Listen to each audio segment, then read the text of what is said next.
রাজ্যের বহু যোগ্য চাকরিপ্রার্থী নিয়োগের দাবিতে লাগাতার আন্দোলন চালিয়ে যাচ্ছেন শহরের রাজপথে। হকের চাকরি চাইতে গিয়ে রাস্তায় নামতে বাধ্য হয়েছেন তারা। এই তালিকায় বাদ নেই 2022 সালের আইসিডিএস সুপারভাইজার পদের বঞ্চিত চাকরিপ্রার্থীরা। 1 বছরের বেশি সময় ধরে নিয়োগের দাবিতে লাগাতার পথে নামতে বাধ্য হয়েছেন তারা, কিন্তু নিয়োগ অধরাই। আর তাই ফের একবার নিয়োগের দাবিতে সোমবার সৈশালী ভবনের সামনে রাস্তায় বিক্ষোভ 2022 সালের আইসিডিএস সুপারভাইজার পদের বঞ্চিত চাকরিপ্রার্থীদের। বিধাননগর পুলিশের পক্ষ থেকে দেওয়া ব্যারিকেডের ভেতর থেকেই হকের দাবিতে সরব আন্দোলনকারীরা। তাদের দাবি, এখনো পর্যন্ত 25% নিয়োগ হয়েছে, ফেব্রুয়ারি মাসের মধ্যেই 75% নিয়োগ সম্পূর্ণ করতে হবে, না হলে জারি থাকবে লাগাতার আন্দোলন। দাবি আমাদের 2931 জন প্যানেলভুক্ত আমরা ক্যান্ডিডেট, আমাদের তার মধ্যে 700 জনের জয়েনিং হয়েছে, বাদবাকি মোটামুটি 25% আমাদের জয়েনিং হয়েছে, বাদবাকি জয়েনিং হয়নি।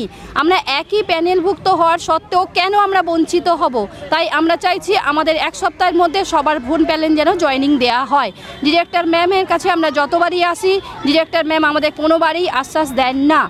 আর এখন শুনছি নতুন গল্প যে পিভিআর মেডিকেল নাকি হারিয়ে ফেলছেন।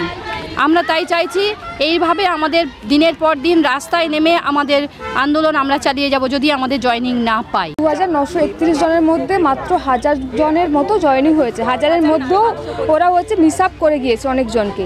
তো আমাদের বাকি একই প্যানেল একই দিনে রেজাল্ট আউট হয়েছে, আমরা কেন ডিসক্রিমিনেশনের মধ্যে ভুগবো? লাস্টের দিকে যারা রয়েছে তারা এসটি, এসসি, ওবিসি আছে, পিএইচ ক্যান্ডিডেট আছে। আমরা কেন এখনও পর্যন্ত বঞ্চিত হব সেই সুযোগ থেকে? যেহেতু আমাদের একটাই লিস্ট, একই দিনে আমাদের রেজাল্ট আউট হয়েছে, একই দিনে আমরা পরীক্ষা দিয়েছি, আমাদের কেন একই দিনে জয়েনিং হবে না?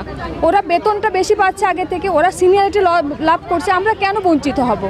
আমাদের দাবি এটাই, আমাদেরকে ফেব্রুয়ারি মাসের মধ্যে একই লিস্টে, একটাই লিস্টে সববার যেন জয়েনিং হয়, এটাই আমাদের ম্যাডামের কাছে দাবি।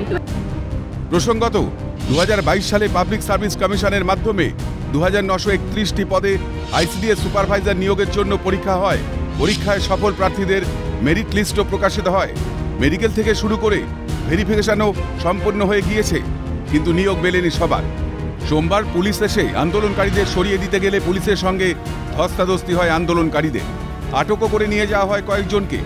এর আগেও বঞ্চিত চাকরি প্রার্থীরা ন্যায্য দাবিতে বিক্ষোভ শুরু করলে পুলিশ তাদের সরিয়ে দেওয়ায় এবং আটক করায় প্রশ্ন উঠছে পুলিশের ভূমিকা নিয়েও।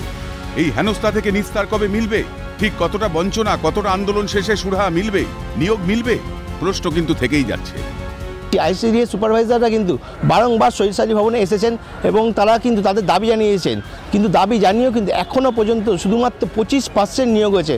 1 বছর 16 দিন অতিক্রান্ত, এখনও 75% বাকি। আর কতদিন সময় লাগবে? সেই দাবি দাওয়া নিয়ে কিন্তু আইসিডিএস সুপারভাইজার বঞ্চিত চাকরি প্রার্থীরা কিন্তু সৈশালী ভবনের অপোজিটে বিক্ষোভ দেখাচ্ছে।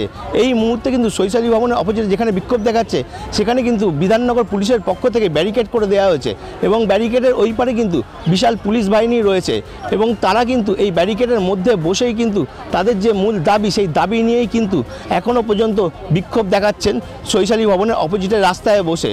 শুভদীপ মান্না, ক্যালকাটা নিউজ।